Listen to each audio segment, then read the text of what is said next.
श्री सीताराम जी सरकार की जय। श्री हनुमान जी महाराज की जय। श्री गौरी शंकर भगवान की जय। श्री अयोध्या धाम की जय। श्री सरयू महारानी जी की जय। सब संतन की जय, सब भक्तन की जय। जय जय श्री सीताराम। राम जी जब कागभूषुंडी जी को भक्ति का उपदेश देते हैं तो वहां पे राम जी अंत में अपनी भक्ति का अधिकारी सबके लिए कहते हैं कि सबके लिए मेरी भक्ति सुलभ है। कोई भी जीव ऐसा नहीं है जो मेरी भक्ति का अधिकारी ना हो। पुरुष नपुंसक नारी वा जीव चराचर कोई, सर्व भाव भज कपट तजी, मोहि परम प्रिय सो। राम जी कहते हैं कि मेरे लिए सब स्वीकार है और जो भी हर प्रकार से कपट को त्याग करके मेरी शरण ग्रहण करता है वो मुझे सबसे अधिक प्रिय हो जाता है। आगे राम जी कागभूषुंडी जी से कहते हैं, कबहु काल न व्यापी तो ही, सुमिरसी भजसी निरंतर मोही। प्रभु बचनामृत सुनी न अघाऊं, तन पुलकित मन अति हर्षाऊं। सो सुख जाने मन अरुकाना, नहीं रसना पही जाए बखाना। प्रभु शोभा सुख जान ही नयना, कही कि मिस कहित नहीं नहीं वयना। कबहु काल न व्यापी तो ही, सुमिरसी भजेसी निरंतर मोह। परिवर्तन, संसार में जो परिवर्तन होता है उसका एकमात्र जो कारण है वो काल है। काल के अनुसार ही सब परिवर्तन होते हैं, चाहे जीव की आयु हो, चाहे दिन और रात का होना हो ना, चाहे समय की पुनरावृत्ति हो, चाहे युगों का आना जाना हो, चाहे कल्पों का आना जाना हो। परिवर्तन का एक ही कारण है, वो है काल अर्थात समय का चक्र। तो राम जी कह रहे हैं कि समय के उस चक्र की जो गति है वो तेरे लिए रुक जाएगी और सबके लिए तो चलती रहेगी, लेकिन तेरे लिए वो समय की गति बंद हो जाएगी। लेकिन उस परिस्थिति में भी एक काम कभी मत भूलना कि मेरे स्मरण भजन में अंतर नहीं आना चाहिए। तू आज जिस प्रकार से मेरा भजन कर रहा है, जिस प्रकार की भक्ति की याचना तू मुझसे कर रहा है, उस प्रकार की भक्ति में, उस प्रकार से भजन स्मरण में कभी भी कमी नहीं आनी चाहिए। कब हूं काल न व्यापी ही तो ही, ये मेरा वरदान तभी सार्थक होगा जब सुमिरसी भजसी निरंतर मोही। जब तू निरंतर मेरा भजन करेगा, निरंतर मेरा स्मरण करेगा, तब तेरे लिए काल की गति भी अवरुद्ध कर दी जाएगी। काल की गति तेरे लिए बाधा कभी नहीं पहुंचाएगी। इसने आपने कई संतों के चरित्र में सुना होगा, कई संत जब आयु उनकी बहुत अधिक हो गई तो कोई 125 वर्ष की आयु में किसी ने समाधि ली, किसी ने 150 वर्ष की आयु में जाके समाधि ली, कोई इससे भी आगे आयु तक चलता रहा। कई संतों ने समाधि ली। काल की मृत्यु वो लोग नहीं मरे। तो वही बात राम जी यहाँ पे समझाने का प्रयास कर रहे हैं कि सुमिरसी भजसी निरंतर मोही। यदि मेरा भजन होता रहे, मेरा स्मरण होता रहे, तो ऐसे भक्त के ऊपर काल की गति का प्रभाव नहीं होगा। जैसे नाम पाहरो दिवस निसी, ध्यान तुम्हार कपाट। लोचन निज पद जंत्रित, जाहि प्राण के ही बाट। समझ गए ना? आपके प्राणों की रक्षा नाम के माध्यम से हो जाएगी। फिर आप पर काल का प्रभाव नहीं होगा, क्योंकि नाम आपके ऊपर एक सुरक्षा चक्र का एक संरक्षित एक घेरा नाम का आपके चारों ओर बन जाएगा। नाम पहाड़ो दिवस निसी, नाम का पहरा आपके जीवन पर रहेगा। मृत्यु क्या है? मृत्यु तो एक प्रमाद है, और वो प्रमाद कभी भी नाम का आक्षेप नहीं करेगा। भूषुंडी जी, ऐसा नहीं है कि भूषुंडी जी पहले अमर नहीं थे, पहले भी थे, लेकिन पहले उनको इच्छा मृत्यु का वरदान था। पहले उनके जीवन में इच्छा मृत्यु थी। पहले ऐसा नहीं था कि आप को काल ही नहीं व्यापेगा, ठीक है व्यापेगा, लेकिन आपकी इच्छा के अनुसार, आपकी इच्छा मृत्यु, ठीक है। कैसे? काम रूप इच्छा मरण, है ना, ध्यान विराग निधान, है ना, काम रूप इच्छा मरण ज्ञान विराग निधान, ये तो आप हो जाओगे। लेकिन ये क्या है? इच्छा मरण है। लेकिन यहाँ पे अब राम जी ने वो जो एक बंधन था ना इच्छा मृत्यु का, वो राम जी ने हटा दिया। अब आप क्या हो गए? अब आप अमर हो गए। भगवान की ओर से जो मरने की जो नियति है, जो एक मरने का विधान है, वो आपके ऊपर से हटा लिया गया। तो इसीलिए प्रभु बचना में तो सुनी ना घाऊं, तन पुलकित मन अति हर्षाऊं, है, बोले वचन परम सुखदायक। राम जी के लिए कहा कि बोले वचन परम सुखदायक।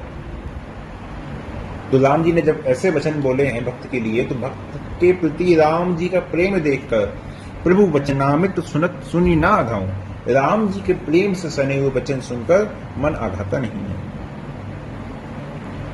उन वचनों को सुनकर मन में ऐसा प्रेम उत्पन्न होता है कि तन पुलकित मन अति हर्षाऊं, कि तन पुलकित हो जा रहा है भक्त के प्रति राम जी का प्रेम देखकर। वो राम जी जो ब्रह्मा जी को भी अमर नहीं करते, जो ब्रह्मा जी को भी अमृत कभी प्रदान नहीं करते, उन्होंने आज अपने भक्त को अमर कर दिया। शायद इसी को कहते हैं कि जान है तो तुम ही हो जाए। जो आपको जान लेता है वो आपके ही समान हो जाता है।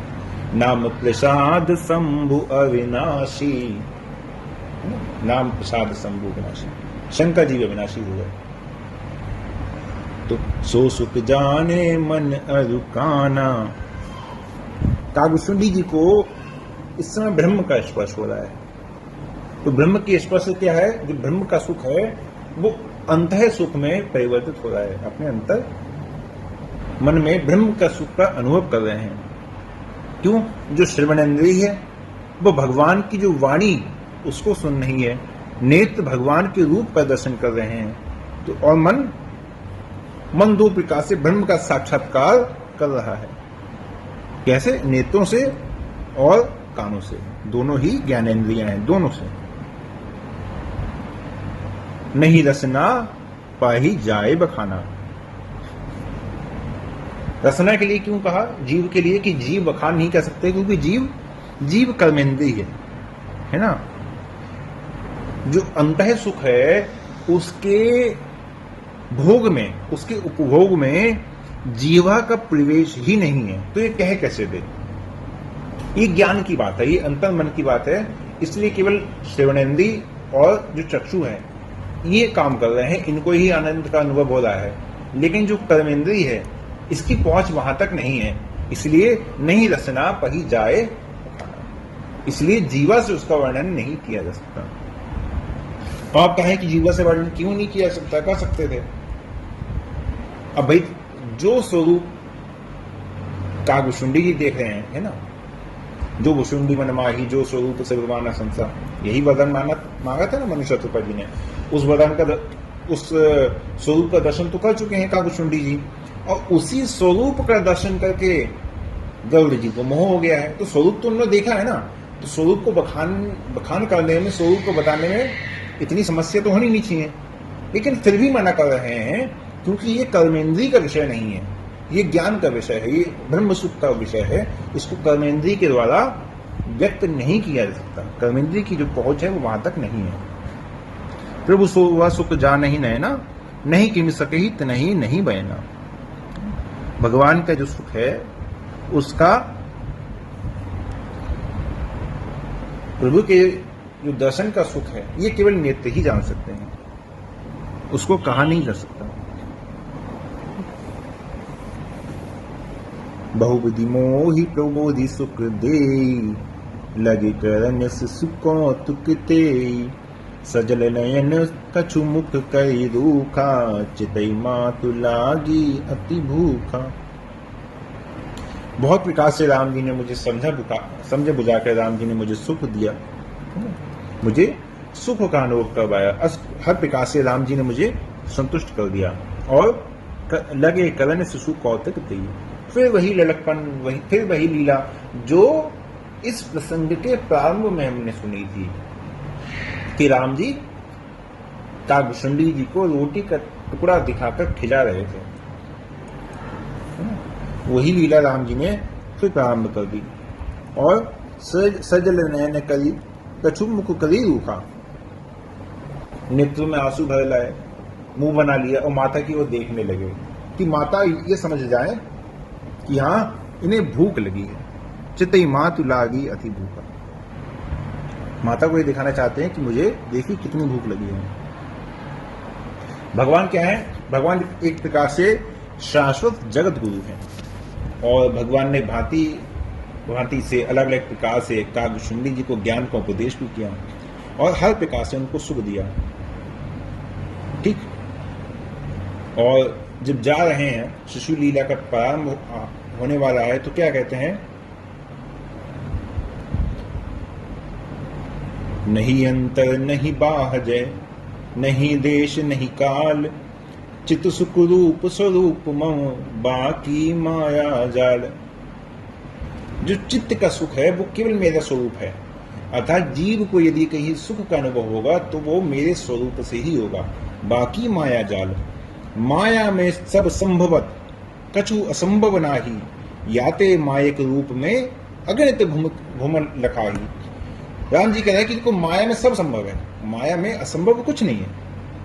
इसलिए जब माया की बात आती है तो माया की सृष्टि में असंख्य असंख्य अनेकों सब ग्रह नक्षत्र सब काल ब्रह्मांड सब दिखाई देते हैं, क्योंकि सब माया है। जैसे कोई दर्पण के द्वारा, जैसे आपने देखो ना एक मिरर इमेज आता है भूल भुलैया, दर्पण के द्वारा उसको बनाया जाता है, तो उसमें क्या है कि दो चार दर्पण यदि रख दिए जाए एक दूसरे के सामने तो ऐसा लगेगा कि दर्पण से दर्पण, दर्पण से दर्पण, इस प्रकार से कोई भूल भुलैया बनी हुई है। तो क्या है? एक भ्रम है, माया है। उसी प्रकार राम जी कह रहे हैं कि जो माया है एक भ्रम है, इसलिए अगणित भुवन लखाही, इसलिए माया में ही अनेक भुवन ब्रह्मांड सब दिखाई देते हैं, क्योंकि वास्तव में वो माया है, भ्रम है। बिना नियम जस स्वप्न में देश काल को भान, तैसोई माया रूप में देश काल पहचान।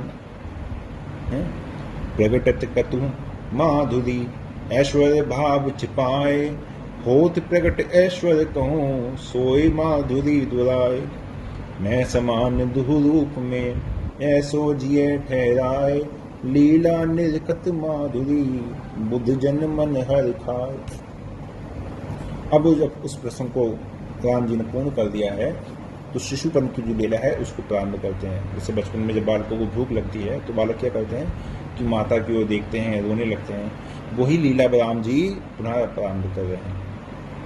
देखी मातु आतुर उठी धाई, कही मृदु वचन लिए और लाई, गोदरा की कराब पय पाना, रघुपति चरित ललित कर गाना। बच्चे को भूखा देखकर माँ उठकर दौड़ पड़ी है।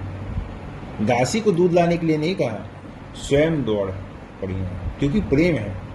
राम जी को इस प्रकार से देखा नहीं जा सकता।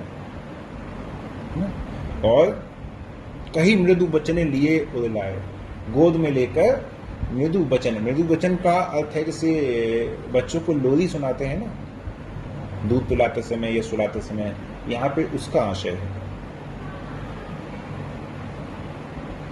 गोद राखी कराब पै पाना, रघुपति चरित्र ललित कर गाना। गोद में लेकर दूध पिलाने की और राम जी के सुंदर चरित्र का ही गान करने लगी। यहाँ पे थोड़ा समझने वाली बात है ना कि राम जी के सुंदर चरित्र का गान करने लगी। जैसे माता, कोई बालक अपने बाल लीलाएं करता है तो माता उसी की लीलाओं को उसको सुनाती है ना। मेरा लल्ला ऐसा है, मेरा लल्ला ऐसा है, कहती है ना। बस उसी प्रकार से यहाँ पर कोई विशेष ऐसा कोई रहस्य वाली बात नहीं है। जेहि सुख लागी पुरारी, अशुभ बेश कृत शिव सुखद, अवधपुरी नर नारी, तेहि सुख महु संतत मगन, सोई सुख लवलेश, जिन बालक सपने हुलहु, ते नहीं गनहि खगेश, ब्रह्म सुख ही सज्जन सुमति। जिस सुख के लिए त्रिपुरारी शंकर जी है ना, शंकर जी ने जिस सुख के लिए अशुभ वेश को धारण कर लिया, उस सुख को जो अवध के नर नारी है उस सुख में ही सदा मगन रहते हैं। जैसे एक कथा आती है ना कि राम जी जब छोटे थे तो शंकर जी क्या किया, शंकर जी ने जब कागभूषुंडी जी के साथ गए हैं तो शंकर जी कागभूषुंडी जी के साथ गए थे ना हाथ दिखाने के लिए कि बच्चों का भविष्य बताते हैं। फिर बाद में एक बार हनुमान जी के साथ गए हैं तो कागभूषुंडी जी के साथ गए तो कौन सा अच्छा वेश बनाया, कब अच्छा वेश बना के गए, कहीं कोई महंत महाराज तो बन के गए नहीं ना। तो जिस सुख के लिए शंकर जी ने अपने सुंदर स्वरूप को त्याग दिया, उस सुख के लिए जो अवध के नर नारी है उस सुख में ही सदा मगन रहते हैं। राम जी के उस स्वरूप को जिसको शंकर जी ने एक क्षण ही देखा था, उस स्वरूप को अवध के नर नारी नित्य प्रतिदिन देखते हैं।